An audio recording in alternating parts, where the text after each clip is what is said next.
Good morning once again. I hope that you are well. We are getting to a different conversation altogether. This is the last segment. I always call it my favorite because, well, this segment, or on this segment, we discuss numerous other things as opposed to, you know, the politics of the day, which in most cases you find that we repeat BBI, BBI, BBI. So we come to this last segment that is from 8 a.m. going all the way to 9 a.m. and we pick very important topics that are, you know, of interest to you, of interest to technically everybody else that we have around, and we call upon you to engage, we call upon you to ask questions, we call upon you to learn. This is the segment that will guarantee you moments where you pick lessons that will be pretty much great for you, and of course moving forward then you can get to adapt them. So karibu sana to this particular last segment, and today we have a special focus on overcoming the odds, in this essence odds of HIV and AIDS, and so we'll be having a special conversation pertaining to that. And you know, we just pick some positives out of it. The fact that, you know what, when you hear HIV and AIDS in society, people tend to run away, people tend to, you know, just get this kind of goosebumps, you know, and you know, there's a lot of negativity that is painted towards this. But times are changing because we can see these people, you know, healthy, living life normally, and that is to tell you it's something positive. Above everything, they get to levels where they accept themselves, society accepts them, and we all live together, and they go out there, chase their dreams. And so we look at the economic perspective of it, and how many or majority are getting into this world, you know, despite the fact that there's HIV and AIDS. We accept that and we say, you know, that is not reason to bar us from proceeding with life. You go out there, get your babies, you go out there, get into the office, work as if there's never tomorrow. So this conversation, I mean, I will be taking you through, of course, alongside Grace Waruguru-Kiari. Grace Waruguru-Kiari is the director, Kipewa, Kiambu People Living with HIV and AIDS. She is here with us this morning, and we also have Sarah McKenna-Gigi, who will be sharing her story and probably just getting us off, you know, that negative mentality that we've always had, just to say that, you know what, it is possible to beat these odds. Karibu sana, ladies. It's good to have you. Asante sana kukubali to speak to us this morning. And before we even delve deep into getting to know who you know, Sarah is and who Grace is, Kipewa, yes, is actually what brings us here this morning. Yes. What is Kipewa? Kipewa is Kiambu People Living with HIV. And as you can see, living, yes, they are not dying. All right. Because most of the times, especially when we started, you know, when it was declared that it's a national disaster, right, before that we had this fear. And the minute you were told diagnosed with HIV, you knew, I'm gone. Right. So we are saying it's people who have HIV and they are living. Yes. That's Kipewa. All right, that's a beautiful, you know, note to start from, you know. Yes. It is living, and so therefore life is on. And I agree with you. Yes. There are moments that the fear was real. Yes. There are moments that you'd be told, oh, we cannot share a cup. There are moments that we could told, oh, everyone should have their own spoon and everything. And then you could wonder what. But, you know, it's interesting to know that today, in every other home setup, you find that there's one person who's living with HIV and AIDS.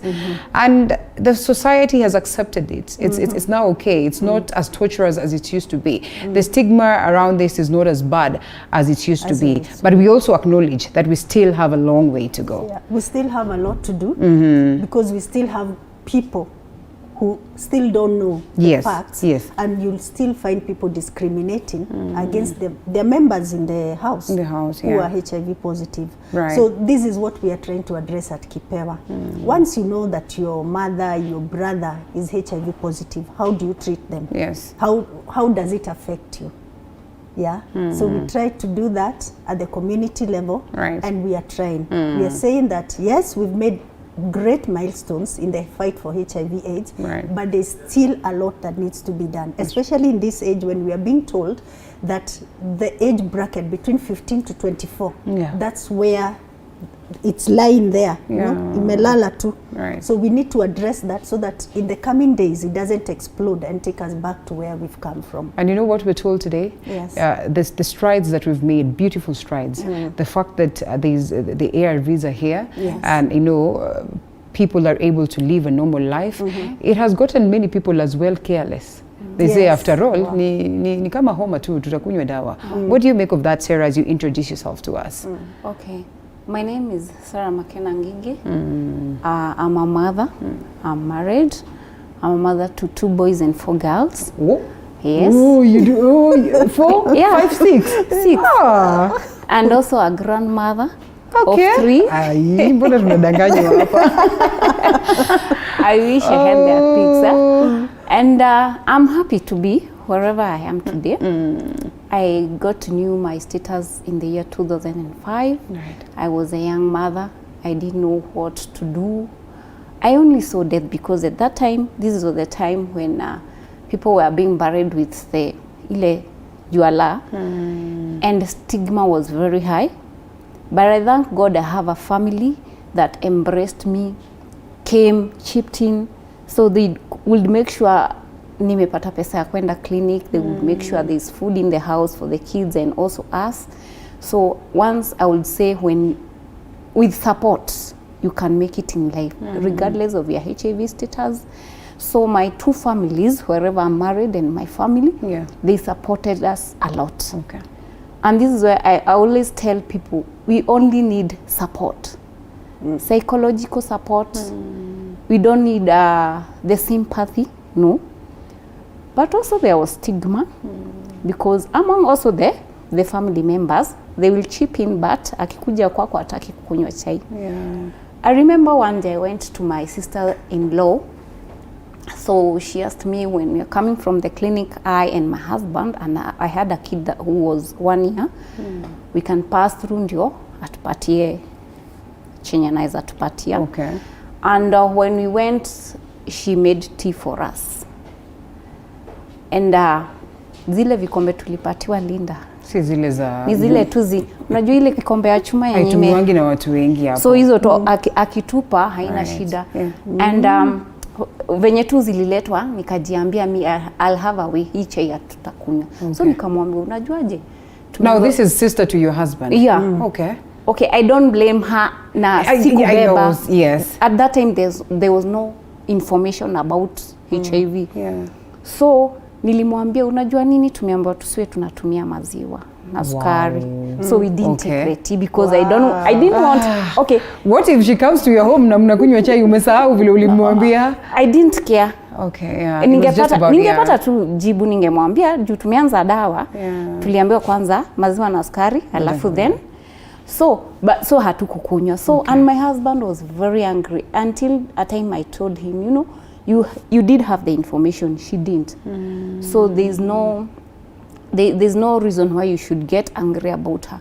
So I would like to say I got to know my status when I was very young, with young kids. Married. Yeah, married. Yeah, married. And I'm happy that the counselor I interacted with when I went for the test told me this is not a time to start the blame game. Sijui bwana alienda akaniokotea. In fact, I wanted to ask that. Yeah. This is a time now you should focus on how mtalea watoto wenyu. And when I'm saying I'm a grandmother, I'm proud of nilikaa kwa hiyo boma na nikajitolea na nikasema nitakaa. Although my family walikuwa nafikiria hao watoto tugawane, wenye wanaitwa named after the husband waende na familia. But they were so bitter. Yeah, they were so bitter. Yeah. And I remember my husband had gone to Mombasa to find a job, and it was very hard. Hangepata job. Najua Linda, jua ikiwaka na hauna kitu inakuanga ni kama mwisho wa dunia. I know. So kwake na kwangu ilikuwa kama hivyo. I'm back at home with kids. Ako huko hapati pesa. And then one day he called me with a friend's phone. Si kila mtu alikuwa na smartphone ama a mobile phone. And akaniambia sio kuzuri, aliniambia na Kikuyu tikwega. And I was like, tikwega, what's happening? Right. And he couldn't tell me. Yeah, yeye alikuwa ameenda akapimwa akajipata, so hakuwa anajua ata break the news aje. So mimi nilikaa tu hapo. The very sister-in-law mwenye alinipatia chai na hiyo kikombe ndio sasa nikaanza kuwa very weak. Wakaongea na another sister-in-law, wakaambiana venye mama kama anaendelea. Wacha tu tumuongeleshe. So uliendelea tu bila yeye kusema? Okay, ukaanza kuwa mgonjwa? Okay, si kwa mgonjwa but I started being weak. Just worried. Unajua uko na shida, uko na watoto. There is no enough food in the house. So unajiambia tu labda ni hizo mashida. Najiambia tu ni mashida. Niko na stress zangu. So akakuja tukaongea. We usually talk a lot with her. And nikamwambia niko sawa tunaweza enda. Na tukaenda na nikatestiwa. and also my child was tested. She was positive. And I'm happy because the youngest. She's now 17 years in Form 2. Okay. She's a girl, a very healthy girl. And I don't know, I think nakuanga, my mom always tells me niko na an iron heart. I think you do. Because tukienda home, the sister-in-law was crying. So mimi nilimwacha. Lianga, nikaenda nikaketi mahali kwa duka nikaitisha keki na maziwa tukakunywa na mtoto wangu. But afterwards it hit on me, niko na HIV. Mtoto kwani alikuwa miaka ngapi? I'm sorry, man. This is okay. Very interesting. She was 1 year. She was 1 year. So you had stayed with this for like 1 year because kama alikuwa nayo. Or even longer, because with HIV you can even get a 17 year. Lakini so back then, let me just go back to the specialist here. So back then it's to say that watu wakienda clinic hawakuwa wanapimwa what, because I know that ukienda clinic that is the first thing that happens. So you can imagine if mtoto wako 1 year and you're HIV and AIDS positive, that means ulipata mtoto kama uko nayo. So what happened? Those days, we hadn't, the PMTCT program had not yet come. Okay. It just came the other day. Right. So these days it's very hard for you to be pregnant and not be tested for HIV. That's true. But then, and you can be HIV and the baby can be protected. Yes. Yeah. Okay. In fact, these days, most of the children don't turn positive because you've gone through care. Yeah. And they already know your status. That's true. The only problem is when you ignore to go to the hospital. You know, there are still people who use TBAs, traditional birth attendants. So those ones are at a risk of infecting the child. Okay. But if you've been to the hospital, the CCC clinic, then chances of the baby being positive are very low. Yes. All right. Fast forward here. Okay. So as Madam has said, there was no that intensive PMTCT. So we usually went to the NC clinic and the nurse around anawaambia, wacha niseme venye alikuwa nasema. Mudorada guthimo mukigoni athi haria. So unaona, so ni choice yako, hakuna vile utaenda. Choice yako na juu at that time kama you feel sawa hauna haja ya kuenda. There was no information at him to kama Linda ama Madam and you have HIV. Okay. So and also they didn't do the testing during labor. For now they do it. I've worked in the PMTCT as a mentor mother. So right now it is very intensive. They make sure that you get, when you just get into the labor ward, you're tested again. So maisha ikaendelea, bwanangu akakuja from Mombasa but very ill. Very ill. So at this time my family walikuwa wamesema mtoto wetu atakaa huko peke yake. So they took me back home. But wakati walisema wachukue watoto, wagawane watoto, I stood na kawaambia mwenye nataka kunisaidia na watoto wangu atatusaidia sisi wote tukiwa pamoja. So the decisions you make and firm decisions makes you move more further. So wakachip in, walikuwa wanaleta chakula, the in-laws and everything, fair, they supported us. And then my husband took he came very ill from Mombasa. Akiwa ile tunaita stage 4. Stage 4 is where you hata kutembea uwezi. So and he was brought in by friends. Okay. So alipata nyumba iliachwa kumemea nyasi kwa juu. Ulienda na watoto? Mimi niko home kwetu. All right. Okay. Nimechukuliwa. Yes.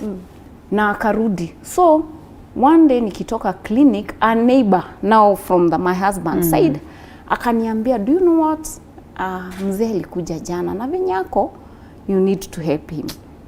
So my family didn't want me to go back there. So mimi nikajua nyinyi ongeani tu. So mimi nilikuwa narauka, nafulia watoto nguo, nafanya kazi zangu, naenda namfulia na mpikia and then I go mbali. Okay. And then I went back home.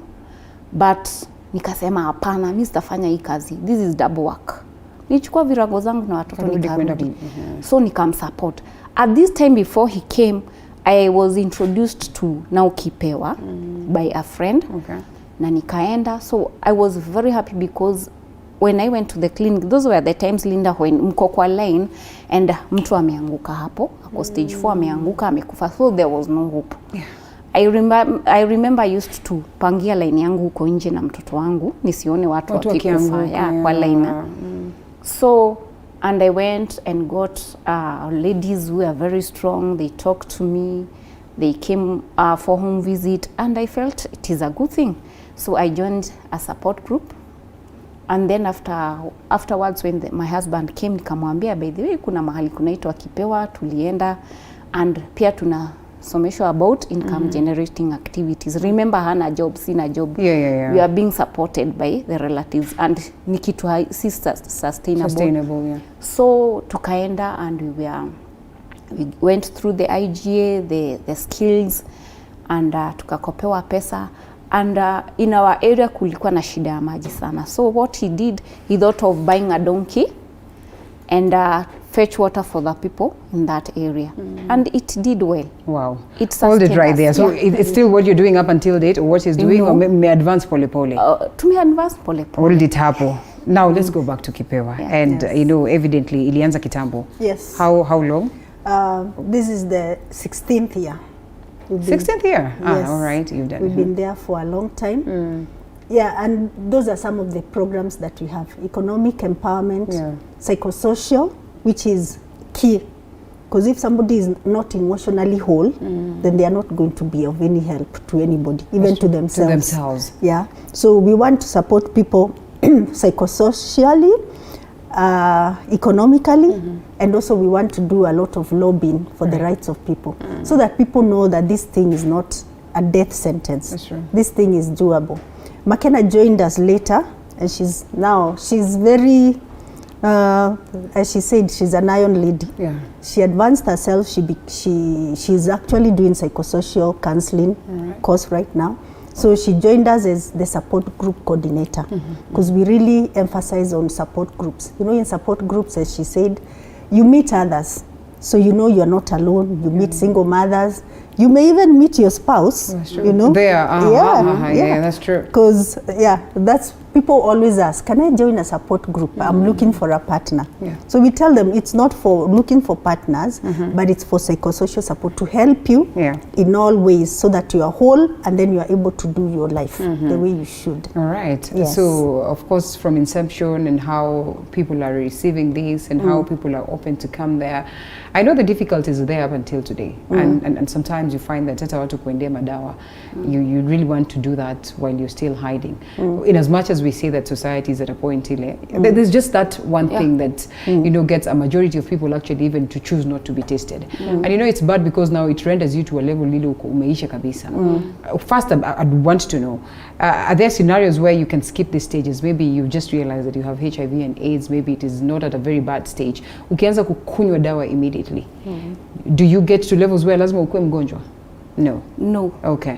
What happens, I always tell my clients that when you go and get tested and you're HIV positive, when you are at that status like Linda, like Madam Grace, like Sarah, when hakuna mtu anajua, you look healthy, this is the best time to start your own ARVs. And for now we are doing the test and treat. So immediately you test positive, you get your commodities. So there's no way ati utakuwa mgonjwa. I don't remember the last time I was in hospital juu niko na homa. I think I went the last time niliomba ruhusa kwenda hosi, nilienda nikaambia daktari mimi nimechoka, I'm feeling very tired. Kaniambia ni fatigue. Kaniambia ni fatigue and it was overworking. Kazi za nyumbani, unajua kazi za nyumbani kama mama ni moba. So ukipata kukosa helper, unachip in, unapika, unafua, unaosha, juni nyumba unafunga tu mlango asubuhi, unarudi jioni, you need to do the cleaning. So I would like to say, if you get tested and find that you're positive, just go for the commodities, they are free. And with HIV, they will usually make sure that you get your commodities where you can get them easily. So we have even satellite clinics in the villages. Like in my home area, I come from a place called Tinganga. We have we have one hospital, clinic where you can get the commodities. So I would like to encourage people, just go get treated, because I always say, if sikumeza dawa from that time Linda, singekuwa mama, singelea watoto wangu, maybe nikufe, watoto wangu wangekuwa pengine chokora, ama waende kwa relatives wakuwe mistreated. but I stood for my kids. Nilisema nitasimama juu ya watoto wangu, and they have to be in a family. Right. That's when tuliachia pale nilirudi nyumbani. All right. So nikasema I have to bring my children, because they have a home, they have a father, they have a mother. I have to bring my children in a family setup. So I went back and my family wakaongea. Kuna wenye walisema tumeoga mkono, but nikasema ni sawa, kuna Mungu mbinguni. And I'm very grateful, by the way, that you did that. I'm very grateful to them. Hizo zote sikubeba because I knew they didn't know the truth. So I've brought up my kids in that family. Now I'm a grandmother, I'm happy. I didn't have the hope to see my grandchildren, yeah. But because nili adhere to the doctor's advice. Yeah. Nimemeza dawa, nimepata, I was a housewife, nimekuwa community health volunteer. From the community health volunteer nikakuwa a mentor mother. From there I'm now a support group coordinator in Kipewa, and I'm looking for more opportunities. Na nasema nipata hizo opportunities zote because nilikubali. Right. Nilikubali. Acceptance. Yeah. Let's go back to Kipewa, or maybe we take a quick break. Okay, well, in 30 seconds. Kipewa accommodates ladies and maybe men as well. Yes. The kids? And kids, everybody. Right. Okay. Everybody. We even have support groups for everyone. For kids between 1 to 10, 10 to 19, 19 to 24, we have support groups for caregivers, because grandmothers take in a lot of that care. Okay. So we even have support groups for them. They may not necessarily be positive, sure, but they need to learn what is this that they are dealing with, right, so that they can take better care of the children that have been left to them. So support groups are there for everybody. How are people receiving this? Like, how open are they to come and join these support groups, and just to have the confidence? Sometimes it's just, and I insist this because I am a journalist, and a couple of times I have tried to say this. Sometimes people go even for the commodities in hiding, and so I can imagine if this is Kipewa and it's all in black and white, that it's an entity that caters for persons living with HIV and AIDS. Sometimes it's even hard for these people to march into these areas, including the individuals that probably do not have HIV, but then are support groups. Yes. What we do, our community health workers are people living with HIV themselves. So when they go to the clinic, they know who is there, okay, and then they talk, they do health talks at the facilities, okay, the hospitals, okay, so they are able to be identified. So as you're saying, somebody will go behind, they've known this is Linda, yes, so they'll come for you and talk to you, and then you'll be able, the community health worker will be able to incorporate them into Kipewa. And once they're in support groups, they come to a point where they don't care. Oh yeah. Because they are now empowered. They don't care whether you see me going to Kipewa or, So the empowerment that goes in there is quite huge, is quite convincing, is quite one that would get someone changing. You're just trying to make people realize, yeah, yeah, sure, I'm HIV positive, so what? So what? So